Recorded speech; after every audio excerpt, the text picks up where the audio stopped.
नमस्कार, बुलेटिन में स्वागत है आप सभी का। आपके साथ मैं हूं सोनल दहिया। खबरों की शुरुआत करेंगे।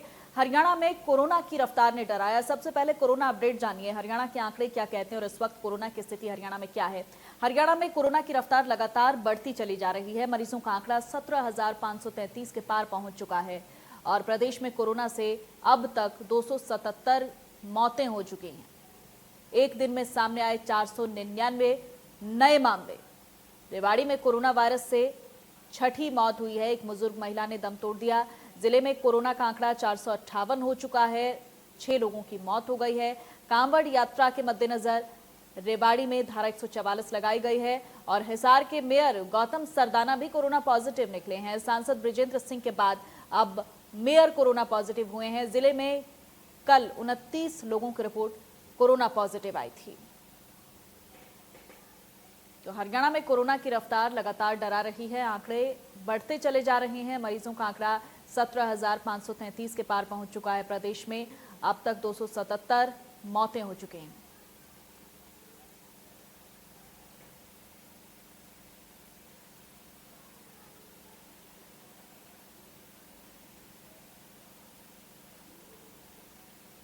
और फरीदाबाद में बढ़ते कोरोना के मामलों को देखते हुए स्वास्थ्य विभाग ने बड़े फैसले लिए हैं। अब कोरोना टेस्ट की रिपोर्ट के लिए किसी भी व्यक्ति को भटकने की जरूरत नहीं पड़ेगी। उन्हें उनके मोबाइल पर ही एसएमएस भेजकर जानकारी दी जाएगी। कोरोना पॉजिटिव होने पर उनके नजदीकी सरकारी अस्पताल के डॉक्टर उनसे संपर्क कर इलाज की प्रक्रिया शुरू करेंगे। नवनियुक्त civil surgeon doctor Randeep Singh Poonia ने बताया है कि फिलहाल जिले में 8 जगह टेस्टिंग शुरू कर दी गई है, लेकिन एक हफ्ते के बाद उनकी कोशिश है कि हर व्यक्ति का 5 किलोमीटर के दायरे में ही कोरोना टेस्ट हो जाए। इसके लिए तैयारियां भी की जा रही हैं। तो फरीदाबाद में स्वास्थ्य विभाग की तरफ से ये बड़ा फैसला लिया गया है। आपको बता दें कि गुरुग्राम, फरीदाबाद ये वो शहर हैं जहां कोरोना के मामले लगातार बढ़ते चले जा रहे हैं। पूरा प्रदेश एक तरफ और गुरुग्राम और फरीदाबाद के जो आंकड़े हैं वो एक तरफ हैं। ऐसे में स्वास्थ्य विभाग अब अलर्ट मोड पर आ गया। एक बड़ा फैसला लिया गया है। फरीदाबाद में फर्दर कोई योजना की सवाल है कि मैंने अभी 1 तारीख को यहाँ ज्वाइन किया है, तो यहाँ पर सबसे पहला जो हमारा लक्ष्य रहेगा वो ये लक्ष्य रहेगा कि हम आखिरी आदमी तक हर जो हमारी पीएचसी है वहाँ तक सैंपलिंग की सुविधाएं हम दे सके लोगों को, ताकि किसी व्यक्ति को कोरोना टेस्ट करवाना तो उसको 5 किलोमीटर से अधिक दूर ना जाना पड़े। उस कड़ी में हमने 8 बूथ थे ऑलरेडी, हमने 7 या 8 तो हमने कर दिए हैं। एक पहले हो रहा था हमारा, 5 बूथ और हमारे तैयार हैं। कल या परसों तक वो हम फिक्स कर देंगे। उसके आगे विदिन 7 डेज हम हमारे प्राथमिक स्वास्थ्य केंद्र या अर्बन पीएचसी, सिविल डिस्पेंसरी, हमारी एफआरयू, हमारी सीएचसी, सब डिवीजन हॉस्पिटल, यानी कोई संस्था ऐसी नहीं रहेगी जहां पर सैंपलिंग की सुविधा ना हो। उससे लोगों का जो आने जाने का एक दूर का रास्ता था वो उनका कम होगा, उनको सुविधा होगी। प्लस में 30 किलोमीटर 40 किलोमीटर जो व्यक्ति आ रहा था, उस 30-40 किलोमीटर में जो संक्रमण फैलने की जो एक संभावना रहती है, पब्लिक ट्रांसपोर्ट से जाता है, किसी और व्यवस्था से जाता है, तो वो भी निश्चित तौर से कम हो। इसके अतिरिक्त लोग बागों को रिपोर्ट समय पे उनके घर बैठे मिले, इस कड़ी में हमने एसएमएस सर्विसेज चालू कर दी हैं कि जो भी व्यक्ति, चाहे वो पॉजिटिव है चाहे वो नेगेटिव है, नेगेटिव व्यक्ति को हम एसएमएस के माध्यम से रिपोर्ट प्राप्त होने के बाद उसको सूचित करेंगे कि आपका टेस्ट हुआ था, आपकी रिपोर्ट आ गई है, आप नेगेटिव हैं। इसके अतिरिक्त जो पॉजिटिव होंगे उनकी रिपोर्ट हम सेग्रीगेट करके हर हमारी संस्था पे जिस एरिया में वो व्यक्ति रहता है उस प्राथमिक स्वास्थ्य के अंदर या जो भी हमारी कम्युनिटी हेल्थ सेंटर है उसको देंगे। हमारे चिकित्सा अधिकारी वहाँ के जो हैं वो दूरभाष पे उनसे बात करेंगे, उनको सूचित। और इस खबर पर ज्यादा जानकारी के साथ देवेंद्र कौशिक मेरे सहयोगी फरीदाबाद से मेरे साथ लाइव जुड़ गए हैं। देवेंद्र, आपके पास आएंगे। लगातार आंकड़े बढ़ते चले जा रहे हैं और ऐसे में स्वास्थ्य विभाग की तरफ से ये जो अहम फैसला लिया गया है, सबसे पहले तो ये जानना चाहेंगे कि क्या स्ट्रेटेजी है, क्या रणनीति है स्वास्थ्य विभाग की तरफ से, क्या ये कदम उठाया गया अभी फिलहाल? बिल्कुल सोनल, देखिए जिस तरह से लगातार फरीदाबाद में जो कोरोना का ग्राफ है वो लगातार बढ़ता जा रहा है, तो कहीं ना कहीं चिंता जिला प्रशासन को भी है और स्वास्थ्य विभाग को भी है। और इसी के चलते रोजाना जो अधिकारियों के बीच में बैठकें हो रही हैं और अगली जो रणनीति है उस पर लगातार काम किया जा रहा है। और इसी बीच में जिस तरह से चूंकि 27 लाख की आबादी है और एक साथ सबको कवर करना बड़ा मुश्किल होता है। और जिस तरह से पहले लैब सैंपलिंग के लिए जो टेस्टिंग के लिए जो स्थान निश्चित किए गए थे वो काफ़ी कम थे, लोगों को काफ़ी दूर से वहाँ पहुँचना पड़ता था और इस बीच में संक्रमण का खतरा भी बढ़ रहा था। तो इन सब के चलते अभी यहाँ 1 जुलाई को नवनियुक्त सीएमओ पहुंचे हैं और रणदीप सिंह पूनिया, उनकी तरफ से कुछ फैसले लिए गए हैं। जो अहम फैसलों के तौर पर देखा जा रहा है कि सबसे पहला फैसला उनका यही है कि अब किसी भी कोरोना का जिसका भी टेस्ट होगा उसको अपनी रिपोर्ट के लिए भटकना नहीं पड़ेगा। उसके लिए उसको उससे मोबाइल पर ही ये SMS के जरिए सूचना दे दी जाएगी कि उसका जो सैंपल है वो नेगेटिव आया या पॉजिटिव आया। अगर नेगेटिव आता है तो उसको जानकारी दे दी जाएगी। इसके साथ साथ में अगर पॉजिटिव आता है तो वहाँ का जो स्थानीय या CHC है या PHC है वहाँ के डॉक्टर टेलीफोन से उनसे संपर्क करेंगे पेशेंट से और उसकी जो इलाज की प्रक्रिया है वो शुरू की जाएगी। ये एक अहम फैसला लिया गया है। इसके साथ साथ में बाकी तमाम तरह की चीज़ें, चूंकि देरी से रिपोर्ट आ रही थी तो उस रिपोर्ट को लेकर भी साफ तौर से कहा गया है कि जितना जल्दी हो सके, संभव हो सके उतनी जल्दी रिपोर्ट जो सैंपल की रिपोर्ट है वो आ जाए। और कोशिश यही है कि अब जिस तरह से 4 से 5 दिन लग रहे थे अब तक, अब उनको घटाकर कोशिश ये है कि 2 दिन में ही दूसरे दिन उनकी रिपोर्ट आ जाए। इस बीच में चूंकि सवाल ये लगातार उठ रहे थे कि अगर 5 दिन तक से किसी भी सैंपल की रिपोर्ट नहीं आती है तो ऐसे में पेशेंट अगर कोई कोरोना पॉजिटिव मिलता है तो वो लोगों के बीच में घूम रहा था, उसको पता ही नहीं था कि उसको कोरोना पॉजिटिव होना है या नेगेटिव होना है। तो इन तमाम चीज़ों के बीच में अब जल्दी से जल्दी कोशिश यही है कि जल्दी पता चल जाए। इस बीच में सीएमओ की तरफ से ये साफ भी कहा गया है कि अगर आप टेस्ट करवा रहे हैं तो टेस्ट के जब तक रिपोर्ट आती है उस बीच में आप क्वारंटीन रहें, होम क्वारंटीन में बाहर ना निकलें। इसके अलावा अब जो टेस्टिंग की प्रक्रिया है उसको लेकर एक फैसला और अहम लिया गया है कि अब लोगों को दूर नहीं जाना पड़ेगा। या तो PSC जो प्राथमिक स्वास्थ्य केंद्र हैं या केंद्रीय स्वास्थ्य केंद्र हैं वहीं उनकी टेस्टिंग हो जाएगी। या कहने का मतलब ये है कि अपने 5 किलोमीटर के दायरे में ही लोग अपना टेस्ट करा सकेंगे। टेस्टिंग की जो स्पीड है वो तेज कर दी गई है। अब फरीदाबाद में रोजाना 1000 टेस्ट लिए जा रहे हैं, लेकिन अब जैसे ही ये 1 हफ्ते में प्रक्रिया पूरी शुरू हो जाएगी तो जो टेस्टिंग की जो स्पीड है वो और तेज हो जाएगी। कोशिश यही कि फरीदाबाद में ज़्यादा से ज़्यादा लोग अपना टेस्ट करा पाएं और उन्हें वक्त रहते हुए पता चल सके कि वो पॉजिटिव हैं या नेगेटिव हैं। तो ये तमाम तरह के जो अहम फैसले हैं वो स्वास्थ्य विभाग की तरफ से फरीदाबाद में लिए गए।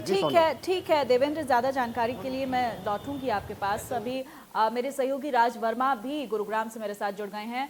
राज, फरीदाबाद में ये जो फैसला लिया गया है स्वास्थ्य विभाग की तरफ से अपने आप में काफी महत्वपूर्ण कदम है और चूंकि मामले लगातार बढ़ रहे हैं तो ऐसे में ये सख्ती जो है वो अब बनती भी है। स्वास्थ्य विभाग का अलर्ट मोड पर आना जरूरी भी है क्योंकि स्थिति और ज्यादा भयावह दिखाई दे रही है साफ। तो ऐसे में आप इस कदम को किस तरह से देख रहे हैं? क्या गुरुग्राम में भी इस तरह की कोई व्यवस्था की गई है स्वास्थ्य विभाग की तरफ से?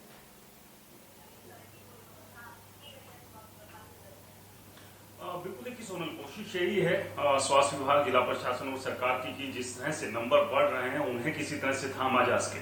क्योंकि चिंता यहाँ पर यही है कि जो हर रोज, चाहे गुरुग्राम की बात कर लें, फरीदाबाद, सोनीपत या प्रदेश के दूसरे जिलों की बात कर लें, जो नंबर है कोरोना पॉजिटिव के वो लगातार बढ़ रहे हैं। इस सब के बीच अच्छी बात यह है कि जो आपका जो रिकवरी रेट है वो भी बेहतर हुआ है। पूरे हरियाणा की बात कर ले तो 76% से ज्यादा का रिकवरी रेट है, जबकि गुरुग्राम में 80% से ज्यादा का रिकवरी रेट हुआ है। तो ये एक राहत की बात है। और जहां तक तैयारियों की बात है सोनल, जिस तरह से फरीदाबाद में स्वास्थ्य विभाग तैयारी कर रहा है उसी तरह की तैयारियां गुरुग्राम में भी देखने को मिल रही है। खासतौर से अब जो कंटेनमेंट जोन है, जहां शुरुआत में लॉकडाउन 5 का इंप्लीमेंटेशन ठीक से नहीं हो रहा था, अब उसे सख्ती से कराया जा रहा है। यानी कि जो कंटेनमेंट जोन है उनमें चारों तरफ से बैरिकेडिंग की गई है, सख्ती वहां रखी गई है, पुलिस कर्मियों की तैनाती वहां पर की गई है। इसके अलावा जो सैंपलिंग है स्वास्थ्य विभाग की तरफ से वो भी बढ़ा दी गई है। साथ ही साथ रिपोर्ट्स की डिटेल्स और जानकारी जो है लोगों को या तो वो ऐप के जरिए वो ले सकते हैं या उन्हें मैसेज के जरिए दी जा रही है। कोशिश यही है कि गुरुग्राम में आज 6000 से ज्यादा कोरोना पॉजिटिव के मामले सामने आ चुके हैं, लेकिन राहत की बात यह है सोनम कि इसमें से 5010 लोग अभी तक ठीक होकर घर जा चुके हैं। 947 ऐसे लोग हैं जो अभी या तो होम आइसोलेशन में अपने आप का इलाज करा रहे हैं या फिर हॉस्पिटल में वो भर्ती है। और होम आइसोलेशन की भी बात कर ले तो एसिम्प्टोमेटिक के नंबर जो है सोनल इसमें सबसे ज्यादा है। तो ऐसे में जो चिंता जो शुरुआती दौर में दिखाई दे रही थी वो जरूर कम हुई है, कुछ राहत भी है। लेकिन जो डेथ के आंकड़े भी है वो गुरुग्राम में बढ़े हैं। 101 लोगों की मौत कोरोना की वजह से हो चुकी है और लगातार 100 से ज्यादा कोरोना पॉजिटिव के मामले हर रोज आ रहे हैं। तो ये दो जगह है जहां पर अभी काम करने की जरूरत है कि जो नंबर है उन्हें किस तरह से रोका जाए और जो लोग पॉजिटिव आ रहे हैं और खास तौर से जिनकी उम्र ज्यादा है या किसी दूसरी गंभीर बीमारी से वो पहले से पीड़ित थे, तो उन्हें राहत जल्द से जल्द मिल सके ताकि किसी तरह की कोई दिक्कत सामने ना खड़ी हो। तो उस सब को लेकर भी लगातार कोशिश जिला प्रशासन स्वास्थ्य विभाग की तरफ से की जा रही है। ठीक है राज, बेहद शुक्रिया तमाम जानकारी के लिए। देवेंद्र, आपका भी बहुत शुक्रिया। तो गुरुग्राम और फरीदाबाद में आंकड़े लगातार बढ़ रहे हैं, लेकिन फिर भी अच्छी खबर है कि जो ठीक होने वाले मरीज हैं उनकी तादाद भी अच्छी खासी है। तो ऐसे में स्वास्थ्य विभाग का अलर्ट मोड पर आना तो जरूरी है ही है। ये अपने आप में काफी राहत भरी खबर है कि लोग स्वस्थ जल्दी हो रहे हैं।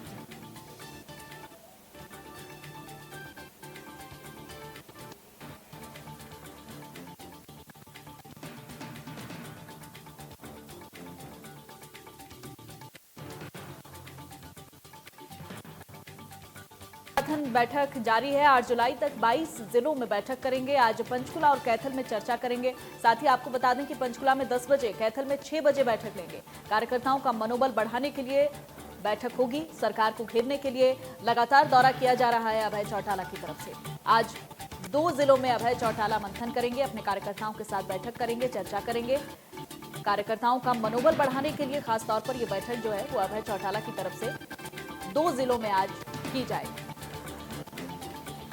8 जुलाई तक 22 जिलों में बैठक करेंगे। ये रणनीति जो है इनेलो की तरफ से बनाई गई है कि आगामी 8 जुलाई तक 22 जिलों में अभय चौटाला पहुंचेंगे, अपने कार्यकर्ताओं से बातचीत करेंगे, मंथन करेंगे।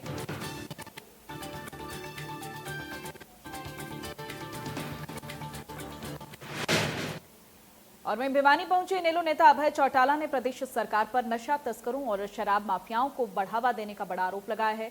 साथ ही सरकार पर रोजगार देने की बजाय छीनने का आरोप लगाते हुए किसानों को लूटने के लिए कैबिनेट मीटिंग करने और योजना बनाने के गंभीर आरोप लगाए हैं। बता दें कि इनेलो नेता अभय चौटाला सोमवार देर शाम भिवानी जाट धर्मशाला में जिला कार्यकर्ताओं की बैठक लेने के लिए पहुंचे थे और इस अवसर पर उन्होंने प्रदेश की गठबंधन सरकार के साथ बीजेपी, जेजेपी और कांग्रेस पर कटाक्ष किए। साथ ही बड़ौदा उपचुनावों के लिए कार्यकर्ताओं से जी जान से जुटने की अपील की। उन्होंने कहा कि गठबंधन सरकार जल्द गिर जाएगी और बड़ौदा उपचुनावों में जीत के साथ अगली सरकार जल्द ही इनेलो की बनेगी। सरकार रोजगार देने के बजाय रोजगार छीनने का काम कर रही है। ये सरकार तो लगातार किसान कैसे कमजोर हो, कैसे किसान की फसल पे डाके डाले जाएं, उनके लिए योजनाएं बनाती है, उनके लिए कैबिनेट की मीटिंगें करती है। हमारे देश के प्रधानमंत्री ने तो किसान को कमजोर करने के लिए यहाँ तक भी कह दिया कि किसान अपनी फसल जहाँ मर्जी जा कर के बेचे, उसकी फसल को आने वाले समय में सरकार नहीं खरीदेगी। बिल्कुल बहाल करना चाहिए और एक्ट बना करके विधानसभा में बाकायदा तौर पे इनको रिलीफ देना चाहिए और इनको नौकरी पे दोबारा बहाल करके इनके जो 10 साल का एक्सपीरियंस है उसका फायदा सरकार को लेना चाहिए। बड़ौदा का उपचुनाव जो होगा उसमें बीजेपी और जेजेपी का लोग सफाया करेंगे। इंडियन नेशनल लोकदल पार्टी उस चुनाव को जीतेगी। कांग्रेस की कहां से रही है परंपरागत सीट तो हमारी रही है। उस सीट को हमने लगातार 6 बार जीता है। कांग्रेस के भूपेंद्र सिंह हुड्डा ने तो चौधर के नाम पे उन लोगों को बरगड़ाया था। उन्होंने जब 10 साल सत्ता में रहे बड़ौदा विधानसभा क्षेत्र के लोगों की अनदेखी करने का काम किया। ये सीट हमेशा इंडियन नेशनल लोकदल पार्टी की रही है। आज भी लोगों का भरोसा हमारी पार्टी। और चले रुक करेंगे सोनीपत से बड़ी खबर का। 2 पुलिसकर्मियों की हत्या के मामले में सीआईए 2 ने फरार दोनों आरोपियों को गिरफ्तार कर लिया है। फरार आरोपी नीरज और विकास को पकड़ा गया है। आपको बता दें कि 4 मुख्य आरोपी बताए जा रहे थे। एक आरोपी एनकाउंटर में ढेर हो गया था, दूसरे आरोपी को पकड़ा जा चुका था और 2 आरोपी फरार बताए जा रहे थे जो अभी पकड़ लिए गए हैं। हत्याकांड में दोनों आरोपी शामिल थे। सोनीपत में पुलिसकर्मियों के डबल मर्डर का ये मामला सामने आया था, जिसके बाद लगातार पुलिस की तरफ से इस पूरे मामले में जो आरोपी हैं उनकी तलाश जारी थी। अब ये बड़ी खबर आपको दे रहे हैं, 2 पुलिसकर्मियों की हत्या के मामले में अब CIA-2 ने फरार दोनों आरोपियों को गिरफ्तार कर लिया है। फरार आरोपी नीरज और विकास को पकड़ा गया है। दोनों आरोपियों का नाम आपको बता दें, नीरज और विकास नाम है इन दोनों आरोपियों का। हत्याकांड में दोनों आरोपी शामिल थे। अभी तक जो जानकारी इस पूरे मामले में निकलकर सामने आ रही है, शराब पीने से मना करने के चलते पुलिसकर्मियों की हत्या की गई थी। हालांकि अब ये दोनों फरार जो आरोपी हैं वो गिरफ्तार किए गए हैं। उसके बाद क्या कुछ पुलिस इनसे उगलवा पाती है, ये देखने वाली बात रहेगी। हत्याकांड में दोनों आरोपी शामिल थे। नीरज और विकास नाम के दोनों आरोपियों को पकड़ लिया गया है। पुलिस दोनों को कोर्ट में पेश कर रिमांड पर है।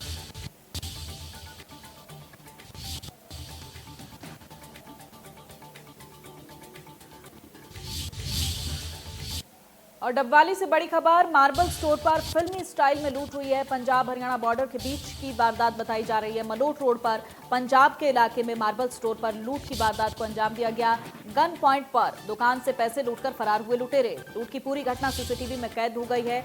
डबवाली का रहने वाला पीड़ित दुकानदार। मामले की गंभीरता से जांच कर रही है पुलिस। गन पॉइंट पर दुकान से पैसे लूटकर लुटेरे फरार हुए। लूट की पूरी घटना CCTV में कैद हो गई है। ये बड़ी खबर आपको दे रहे हैं। एक मार्बल शोरूम में 4 बदमाशों ने हथियारों के बल पर बड़ी लूट की घटना को अंजाम दिया है। ये देखिए तस्वीरें भी आपकी टीवी स्क्रीन पर। डबवाली से मार्बल स्टोर पर फिल्मी स्टाइल में लूट हुई है। पंजाब हरियाणा बॉर्डर के बीच की ये वारदात बताई जा रही है। मलोट रोड पर पंजाब के इलाके में मार्बल स्टोर में लूट हुई है। गन पॉइंट पर दुकान से पैसे लूटकर लुटेरे फरार हो गए। ये देखिए तस्वीरें आपको हम दिखा रहे हैं। CCTV फुटेज इस पूरी घटना का सामने आया है। गन पॉइंट पर लूट की वारदात को अंजाम दिया गया है। डबवाली से बड़ी खबर, मार्बल स्टोर पर फिल्मी स्टाइल में लूट हुई है।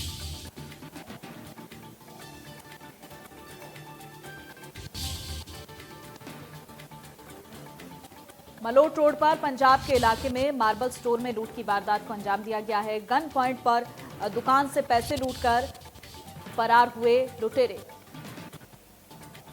लूट की पूरी घटना हालांकि CCTV कैमरे में कैद हो गई है। इसके बाद पुलिस इस पूरे मामले की जांच में जुटी हुई है। डबवाली से बड़ी खबर आपको दे रहे हैं, मार्बल स्टोर पर फिल्मी स्टाइल में लूट हुई है।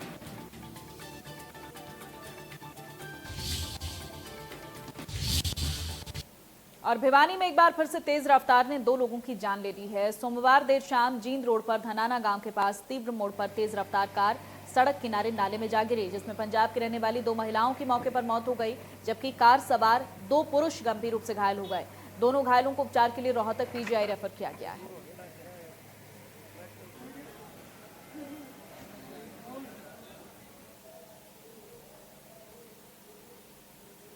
और कुरुक्षेत्र के लाडवा उपमंडल के बड़शामी गांव में 90 यात्रियों से भरी यमुनानगर से मुजफ्फरपुर बिहार जा रही एक निजी डबल डेकर बस पलट गई है, जिसमें 35 लोग चोटिल हो गए हैं। कुछ लोगों को लाडवा सामुदायिक केंद्र से प्राथमिक उपचार के बाद छुट्टी मिल गई है, लेकिन 24 जख्मियों को कुरुक्षेत्र के सरकारी अस्पताल में रेफर किया गया है, जिनमें से 4 लोग हेड इंजरी के चलते सीरियस हैं। यात्रियों का कहना है कि नशे में धुत ड्राइवर बस पलट कर फरार हो गया। वहीं बस में सवार महिला यात्री ने बताया कि बस चालक बहुत ही तेज गति से गाड़ी चला रहा था और शराब के नशे में था चालक, जिसके कारण ये हादसा हुआ है।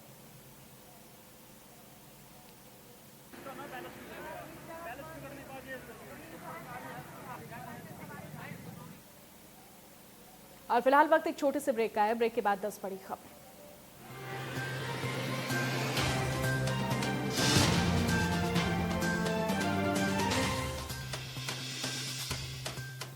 आप अपनी फैमिली की खुशी के लिए सब कुछ करते हैं, लेकिन टर्म लाइफ इंश्योरेंस ना लेकर आप उनके फ्यूचर को खतरे में डाल रहे हैं। आज ही टर्म लाइफ इंश्योरेंस लीजिए PolicyBazaar.com से। अब छोटी छोटी मंथली पेमेंट्स में महंगा नहीं है। PolicyBazaar.com, standard terms and conditions apply.